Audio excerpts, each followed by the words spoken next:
আজ আমি এক ভয়ঙ্কর শয়তানের গল্প বলবো, না বানায় বলবো না, প্রমাণ সহকারেই বলবো। এই শয়তানি যারা করে তারা কিন্তু সমাজের সবচেয়ে সম্মানিত মানুষ। তারা কিভাবে কোন ঘটনা দিয়ে কি ন্যারেটিভ তৈরি করে, কারা করে, কিভাবে করে, সেই অন্ধকার ক্ষমতার কারাকারির গল্প বলবো।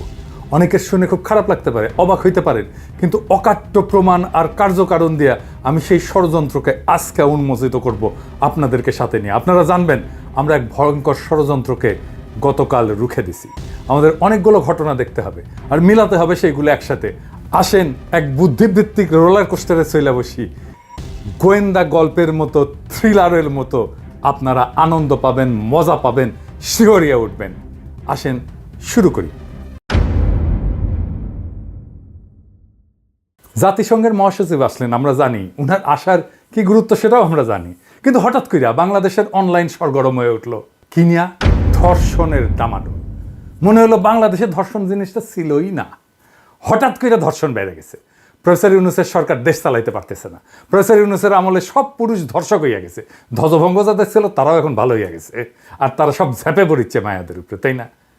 রাস্তায় রাস্তায় নাটক হচ্ছে, দেখেন।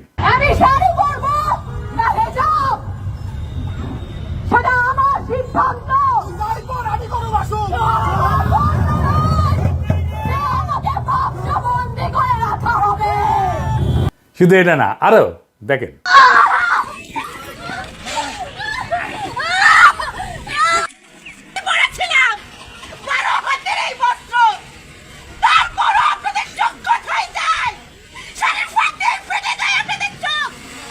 আপনারা মনে করেন তো আগে কখন এরকম দেখেছেন? মুরব্বীদেরও জিজ্ঞেস করেন, দেখেন নাই। তার মানে ধর্ষণ প্রচুর বাড়িছে প্রফেসর ইউনূসের আমলে, তাই না? তাই তো মনে হচ্ছে, তাই না? আসেন দেখি তথ্য কি বলে। বাংলাদেশে জানুয়ারি ফেব্রুয়ারি 2025-এ এই 2 মাসের নির্যাতিত নারী 294, নির্যাতিত, ধর্ষিত না, কিন্তু ধর্ষণের শিকার 96 জন। এর মধ্যে 44 জন শিশু, মানে 1 মাসে 22 জন শিশু ধর্ষণের শিকার হয়েছে। খুবই দুঃখজনক ডেটা, আমাদের সকলের সমবেদনা, আমরা পুরা জাতি এই জন্য লজ্জিত। আসেন এইবার আমরা আমাদের প্রিয় কাডাল রানীর আমলের ডেটা দেখি। 2023 সালে 8 মাসে ধর্ষণের শিকার 493 জন শিশু, রহস্যজনকভাবে মৃত্যু হয়েছে 47 জন কন্যা শিশু।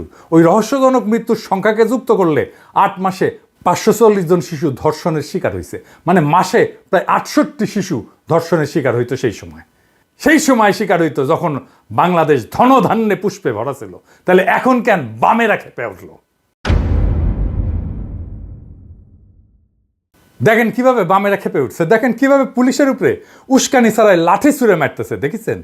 এই যে জামা ছিঁড়ে দিচ্ছে, মারতেছে, এটা হলো পুলিশ।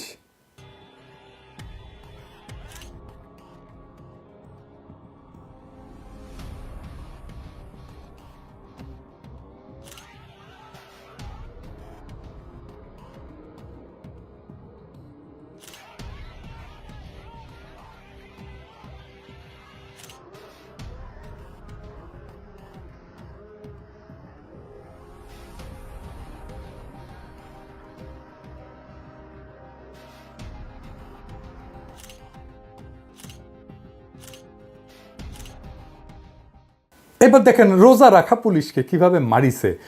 পুলিশটারে দেখে এত মায়া লাগিছে, বলতেছে যে আমি তো রোজা আছি, আমি এখন হসপিটালে গেলে তোমার রোজা ভেঙে যাবে, আমাকে ওষুধ দিবে। কি মায়া লাগতেছে দেখেন, এই কিভাবে মারছে তাকে, দেখেন এই বামেরা মারছে। একজন অতিরিক্ত বাবাসী আমার বুক ভরা লাথি মারছে, একবার বুক বরাবর, হঠাৎ করে পিছন থেকে আসে লাথি মারা শুরু করে পিছন থেকে। আমরা তাদেরকে না মেরে আমরা এমনি বারবার বাধা দিচ্ছি আর কি, হাত দিয়ে ডালার লাঠি দিয়ে আমরা বাধা দিচ্ছি, আপনারা আসেন। হঠাৎ করে লাথি মারছে আমার এই, আমি রোজা রাখছি, রোজা ভাঙা যাবে না, এখন হাসপাতালের জন্য আছে। কেন বামেরা এখন হারকিউলিস হয়ে উঠলো? আসেন এটা বুঝে দেখি। সরকারের সাফল্য দেখা যায় মাত্র 4টা জিনিসে। অর্থনৈতিক পরিস্থিতি, মানে আপনার খাবার টাবারের দাম কেমন, জিনিসপত্রের দাম কেমন, দাম কমিছে জিনিসের, কমিছে, তাই না? সবুজ টিক চিহ্ন দেন এডিটর সাহেব। দুর্নীতি, এটা দেখে দুর্নীতি করে এই সরকার, তার শত্রুরাও বলতে পারবে দুর্নীতি করে না, এইখানেও সবুজ মার্ক টিক দেন। 3 নাম্বার, জনগণের আস্থা আছে কিনা, মানে যেটা ভোট টোট দিয়ে তৈরি। এই সরকার যদিও ভোটে আসেনি, কিন্তু তারপরে তো জনগণের আস্থা আছে না, তাই না? আছে, অবশ্যই আছে, এখানেও টিক মার্ক দেন, মাশাআল্লাহ। বাকি থাকলো কি, 4 নাম্বার কি অপরাধ প্রবণতা। এইখানে আমরা কোশ্চেন মার্ক দিয়ে রাখি এডিটর সাহেব, এটা এখনো পর্যন্ত আমরা টিক চিহ্ন দিতে পারতেছি না। অপরাধের মধ্যে বিশেষ করে সেক্সুয়াল ভায়োলেন্স বা ধর্ষণের ঘটনা সরকারের উপরে আস্থা কমায় দেয়, সরকারের জনসমর্থন কমে যায়। এগুলো আমার বানানো কথা না, এগুলো অসংখ্য গবেষণায় প্রমাণিত। তাহলে প্রফেসর ইউনূসের সরকারকে বাম্বু দেওয়ার সবচেয়ে কার্যকর কৌশল কি? আপনি যদি হাসিনা হইতেন কি করতেন? আইন শৃঙ্খলা পরিস্থিতি খারাপ সেটা দেখানোর চেষ্টা করতেন, যত না খারাপ তার চেয়ে বেশি দেখানোর চেষ্টা করতেন, তাই না? পারলেন নিজের টাকা দিয়ে অপরাধীর সাথে চুক্তি করে খুন খারাপি দস্যুতা করতেন, তাই না? আওয়ামী লীগ তো 600 ডাকাতকে ভাড়া করেছিল, তাই না? মনে আছে না? ধরেন ঢাকা শহরে তো কয়েকশো মাস্তান আছে, তাই না? আমি এর মধ্যে 200 মাস্তানকে আলাদা করে কথা বলতাম। আপনারা রাজনীতি করলে চিনবেন সবাইকে, কে কি কইরা খায়, কে মাস্তানি করে, কার শত্রু কে, এগুলো সবই জানতেন। একজনকে ডাইকে কইতাম যে এই এদিকে এদিকে তোরে তো উই খাইয়া দিতে চায়, তাই না? ওই কবি হ ভাই, তাই তো। তো শত্রুর তো শেষ রাখতে নাই, বুঝিস না? আমি তো তোকে অনেক পছন্দ করি, খাইয়া দে। হ্যাঁ, খাইয়া দিয়ে 2 মাস ঘুরে ব্যাংককে আমি টাকা পয়সা দিতেছি, টিকিট করে দিতেছি। আরে টাকাটা রাখ, আমি সামাল দিতেছি, লাগাই দিতাম খুনাখুনি, শিখে দিচ্ছি না সব টেকনিক। এটা রিস্কি, টাইম লাগে, অনেক টাকা লাগে, এটা রিসোর্স ইন্টেন্সিভ গ্যাঞ্জাম। হাসিনার জন্য ডাল ভাত, তবে আমাকে দিলে আমি টেনশনে হার্ট অ্যাটাক করলাম ইনি, যদিও জানি ক্যাঙ্কা করে করে। এটা সংখ্যায় অনেক করতে হয় এই কাজ। আবার মাঠে পুলিশ থাকে, এজেন্সি থাকে, ইনফরমার থাকে, ফাঁস হইয়া যেতে পারে এই পরিকল্পনা। তাহলে তো গোয়া মারা সারা। আর ধরেন বরগুনায় 2টা খুন হইল, ঢাকায় চাপ পড়বে না। তবে এজেন্সিগুলো এই খেলা করে খেলে। সাত্তার সরকার এইভাবে ফেলাইছিল এজেন্সি, আমি ঘটনা জানি, শুনেছি, মানে যাদেরকে দিয়ে করেছিল তাদের কাছেই শুনেছি, একদিন গল্পটা কমুনি। কিন্তু যাই হোক, যেটা কোনো রিস্ক নাই, সংখ্যায় অনেক লাগে না, একটা হইলেই চলে, একটা জায়গা মতো দেশের যে কোনো প্রান্তে হইলে হয়, সেটা হইতেছে ধর্ষণ। এইটারে ঠিক মতো রান্না করতে পারলে কেল্লা ফতে সরকার পইরা যাবে। সরকার এটা থেকেই তো পারবে না। কাজটা তো একজন মানুষ করে ঘরের মধ্যে, কেউ জানে না যে এই কাজ করতে যাইতেছে। কারোর সাথে তো এটা কোয়া যায় না যে আমি কলে করতে যাইতেছি। প্রফেসর ইউনূসের জায়গায় চেঙ্গিস খানের বসাই দিল, সেও ঠেকাইতে পারবে না এটা। এই কাজটায় হাসিনার দল মাস্টার, পোস্ট ডক্টরেট করা। সে এইটারে পলিটিসাইজ করে, উইপেনাইজ করে ধর্ষণকে, তার ক্ষমতায় যাওয়ার অস্ত্র হিসেবে ব্যবহার করে। আমার ক্ষুদ্র ভ্রাতার ভগিনীরা কবে, দাদা আপনি আওয়ামী লীগের দেখতে পারেন না, তাই এই কথা বলেন। খারান আপনার মুরব্বীদেরকে একটু জিজ্ঞেস করেন, এই ঘটনা আপনি দেখেননি, সেজন্য কয়া দিতে হচ্ছে। আপনাদের পুরানো একটা ইতিহাসের গল্প বলি। 1995 সালের 24শে আগস্ট দিনাজপুরের 10 মাইল এলাকায় 16 বছর বয়সী কিশোরী ইয়াসমিন, তাকে পুলিশ সদস্যরা পুলিশ ভ্যানে নেয় এবং তারপরে গণধর্ষণের পরে হত্যা করে। এই ঘটনার পর পুলিশ প্রথমে লাশটাকে অজ্ঞাত পরিচয় হিসেবে চিহ্নিত করে তড়িঘড়ি করে ময়নাতদন্ত এবং দাফনের ব্যবস্থা করে। তারপরে শুরু হয় দিনাজপুরে প্রচণ্ড বিক্ষোভ, তারপরে সারা দেশে বিক্ষোভ। 5 দিন পর এই মরদেহ কবর থেকে তুলে আবার পুনরায় ময়নাতদন্ত করা হয়, মামলা দায়ের হয়। এই আন্দোলন দেশব্যাপী ছড়ায় পরে বিশাল একটা গ্যাঞ্জাম হয়। এটা দেশব্যাপী ছড়ায় দেয় কে? আওয়ামী লীগ, ছাত্রলীগ, যুবলীগ। তখন বিএনপি ক্ষমতায়। দিনাজপুরে কারফিউ দিতে হয়, থানা আক্রমণ হয়, 4 জন মারা যায়। ইয়াসমিন ধর্ষণ মামলা কেন এত সেন্সেশনাল হয়ে ওঠে, এটা একটু বুঝে দেখি। অনেক তো ধর্ষণ হয়, সবগুলো সেন্সেশনাল হয়, এটা কেন সেন্সেশনাল হইল, কেন হইল? আসেন এটা বুঝে দেখি। দিনাজপুর কার এলাকা? এটা আওয়ামী লীগ এলাকা চিরদিনের জন্য। 1991 খালেদা জিয়া ক্ষমতায়, কিন্তু দিনাজপুরের 6টা আসনের মধ্যে 5টা আওয়ামী লীগের, একটা জামাতের, বিএনপি শূন্য। আচ্ছা বলেন তো, প্রশাসন, পুলিশ, এইসব ওই সময় দিনাজপুরে কারা? বিএনপির লোকেরা যাবে না, সব আওয়ামী লীগের লোক, সব ওরা আওয়ামী লীগ। যে পুলিশ ধর্ষণ করছিল ওটা আওয়ামী লীগ ছিল। কেন বলতেছি? এই কেস সেন্সেশনাল হয়ে ওঠে 2টা কারণে। এক, ময়না তদন্ত প্রতিবেদনে ধর্ষণের প্রমাণ সম্পর্কে স্পষ্ট কোনো তথ্য পাওয়া যায় না, বলে এটা ধর্ষণ হয়নি। আর পুলিশ বলে যে ইয়াসমিন ছিল পতিতা। এই 2টা ঘটনা সারা বাংলাদেশের মানুষকে জ্বালায় দেয়। যেই ডাক্তার ময়না তদন্ত করছিল তার নাম ডাক্তার মহসিন, সাবেক ছাত্র ইউনিয়ন, রাজশাহী মেডিকেলের ছাত্র। আমি যখন ফার্স্ট ইয়ারে, সে তখন ফাইনাল ইয়ারে। ডাক্তারের নামে আলামত লুকানোর মামলা হয়েছিল। 96 হাসিনা ক্ষমতায় এসে ডাক্তারের খালাস করে দেয়। ইয়াসমিনের কেসে সাজা হয় পুলিশের, ফাঁসিও হয়। কি জন্য হয় জানেন? সাজা কি জন্য হয়? ধর্ষণের দায় না, হত্যার দায়ে। মামলার কাগজ উঠে দেখতে পারেন, আমি মিজা কথা কইতেছি না। ফাঁসি কার্যকর করে খালেদা জিয়া 2004 সালে। 1996 হাসিনার মূল ক্যাম্পেইন ছিল মা বোনদের ইজ্জত রক্ষায় ব্যর্থ বিএনপির বিরুদ্ধে ব্যালটে রায় দিন, হাসিনা জিতে। তো আওয়ামী লীগ ইয়াসমিন তো ধর্ষিতা হয় নাই, তুই তো ছেড়ে দিছু ডাক্তারকে, কাগজে কলমে তো তাই। ইয়াসমিন স্তম্ভ করে কে? সিপিবির মহিলা উইং, মহিলা পরিষদ দেখেছেন? একইভাবে আসিয়ার ধর্ষণ এবং মৃত্যুকে উইপনাইজ করতেছে আওয়ামী লীগ, করতেছে এই সিপিবি, ছাত্র ইউনিয়ন, এদেরকে দিয়া ধর্ষককে গ্রেপ্তার করছে, দ্রুত বিচারের জন্য মামলা করছে। বামের আর কি চায়? ওরা বলুক আর কি চায়, বলতে পারবে না। আসিয়ার ধর্ষণ কেন হইল? এখন তো আসিয়ার মারে আর বাবারে ধরতে হয় যে কেন ওই মাইয়ারে বিয়ে দিছো কেন ওই বাসায়। আসিয়ার বোনের স্টেটমেন্ট শুনেছেন? শুনেন। আমার শাশুড়ি মনে হয় আমার খাবারের ভিতরে ঘুমের ওষুধ দিছিল।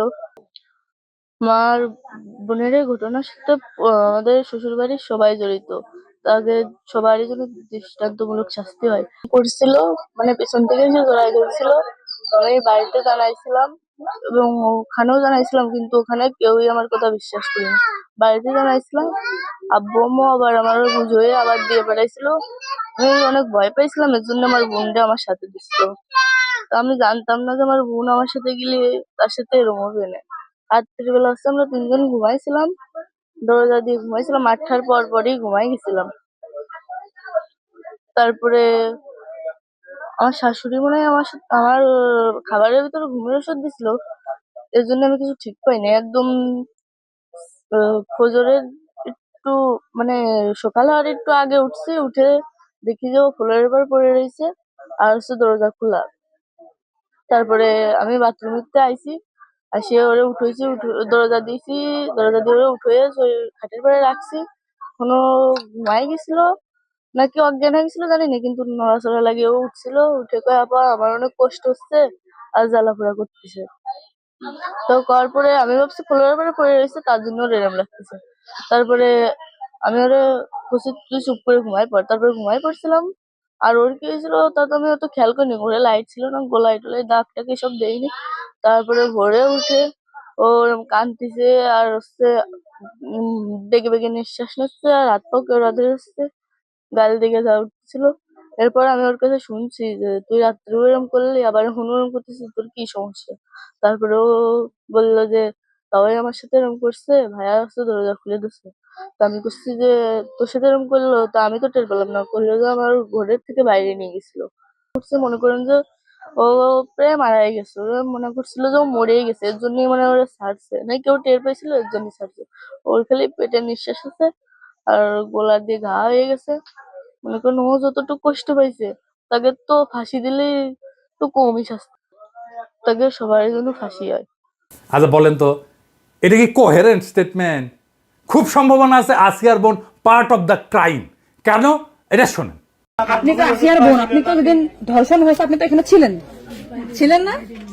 যেদিন ধর্ষণ হয়েছে সেদিন নিয়ে আপনি কিছু কথা বলছেন টেলিভিশনের সামনে, আমরা দেখেছি, সারা বাংলাদেশের লোক দেখছে। তো আপনি বলছেন, একবার বলতেছেন যে আমি ওয়াশরুমে গেছিলাম এই সুযোগে ধর্ষণ হয়েছে, আপনি আরেকবার বলতেছেন যে রুম থেকে বের করে নিয়ে ধর্ষণ করছে, আপনি আরেকবার বলতেছেন যে ধর্ষণের সময় আমি ঘুমোইছিলাম, আমি কিছু ঠিক পাইনি। আসলে কোনটা সঠিক? আমি তো ওইটাই বলি না, আমি বলছি যে আমি ঘুমোইছিলাম, হ্যাঁ। ও যখন বাথরুমে উঠছি সেই সময় দেখি যে ও ওইখানে পড়ে রয়েছে, এইটাই বলছি। আপনি বলছেন যে সেহেরের পরে, আবার বলছেন রাত 2:30। এটা মানে টাইমটা আসলে মানে বলেন যে হ্যাঁ। আমাকে দিক তো সেরি খাই 2টার দিক, হুম। আর তারপরের কথা বলছি। আচ্ছা, আপনি একটু মানে প্রথম থেকে মানে রাত থেকে কি ঘটনা ঘটছে একটু আমাদেরকে বলেন তো। সর্বপ্রথম রাত থেকে সব ঠিক ছিল। আমরা রাত্রি 3জন হচ্ছে ঘুমাই গেছিলাম, 8টার দিকে ঘুমাইছি। হ্যাঁ। আমি, আমার জামাই আর আমার বোন। হুম। আর আমার বোন হচ্ছে আমার পাশে ঘুমাইছিল। হুম। তা হচ্ছে আমি জানতাম না যে ওর সাথে ওরম হবে না।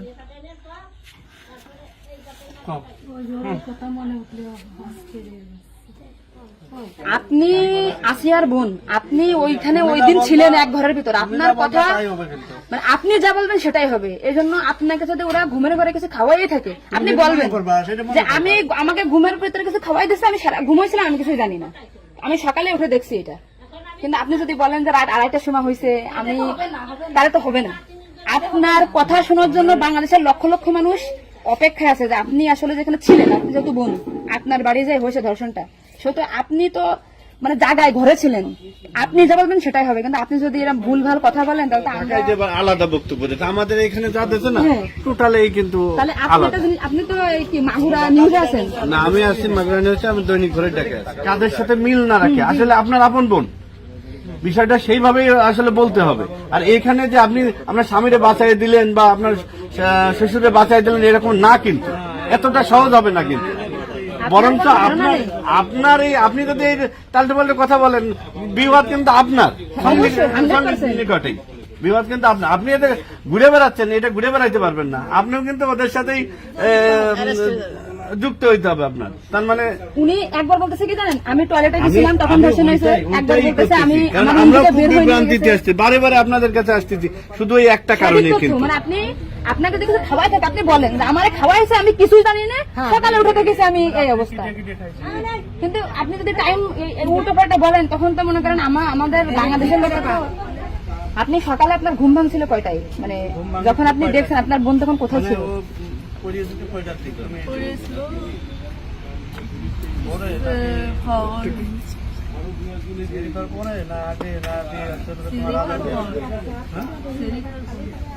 আপনি যে 8টার সময় ঘুমাইছেন, তারপরে কি আপনার ঘুম ছেড়ে খাওয়ার পরে ভাঙিছে? তার ভিতরে আপনি কিছুই জানেন না।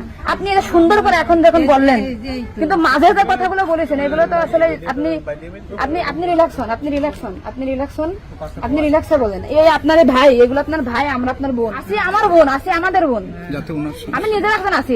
আপনি আপনি যদি এই কথা উল্টো পাল্টা বলেন, আমরা বাংলাদেশের লোক তো ডিপ্রেশনে চলে যাচ্ছে আপনার কথাই।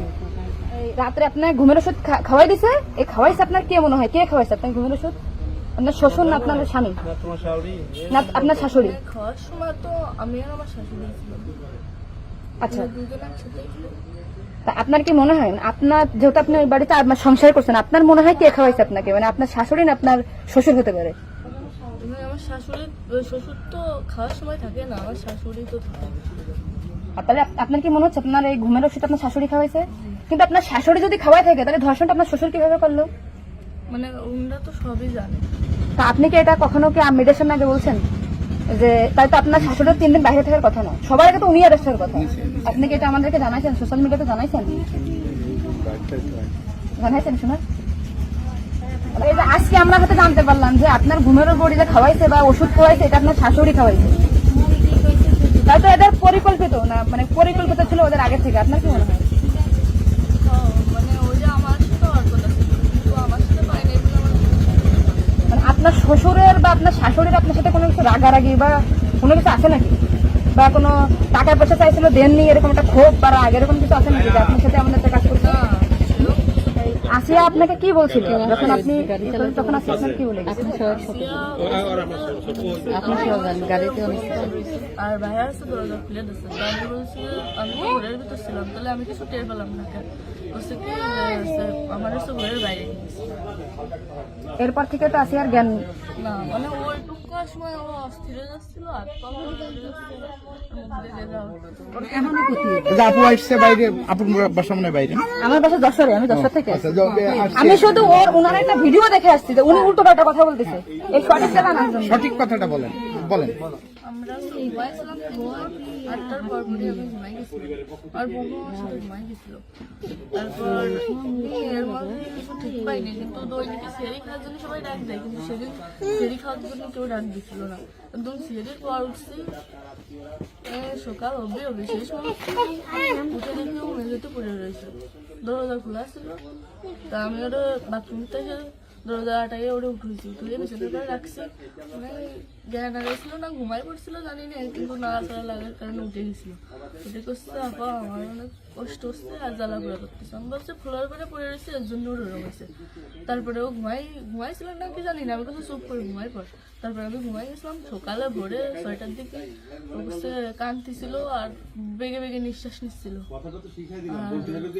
তারপরে আমি করছি কি কি হয়েছে তোর, ওরকম কাঁদতেছিল রাত্রেও, আবার ওরম করতেছি, শ্বাসপাও করে আদর যাচ্ছে। ও তারপরে করছে মানে তাহলে আমার সাথে এরকম করছে, আর হচ্ছে ভাইয়া দরজা খুলে দিছিল।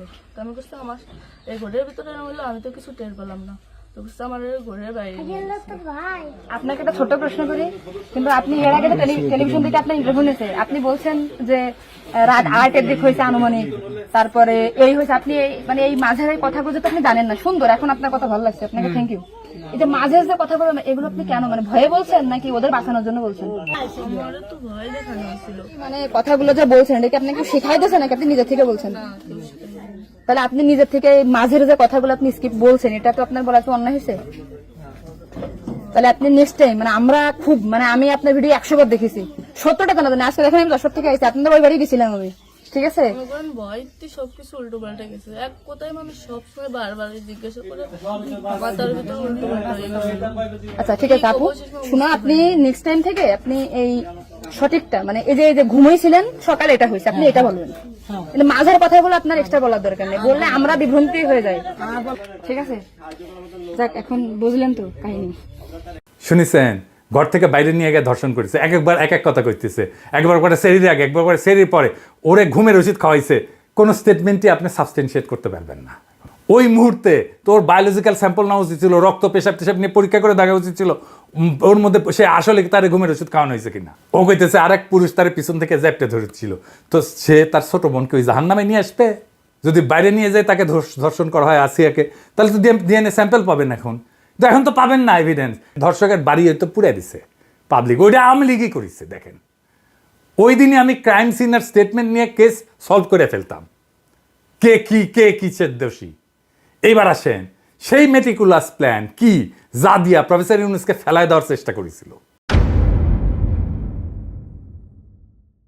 আসিয়ার ঘটনা তো সেই দিন।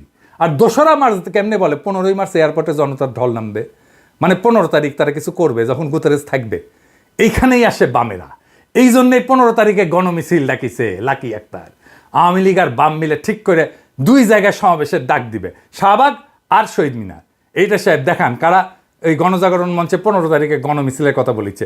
দেখান, আরো দেখান, আরো দেখান, আরো দেখান, একের পর এক দেখান, দেখাইতে থাকেন। দেখেছেন, দেখেন, দেখেছেন তো 15 তারিখের প্রস্তুতি দেখেছেন আওয়ামী লীগের।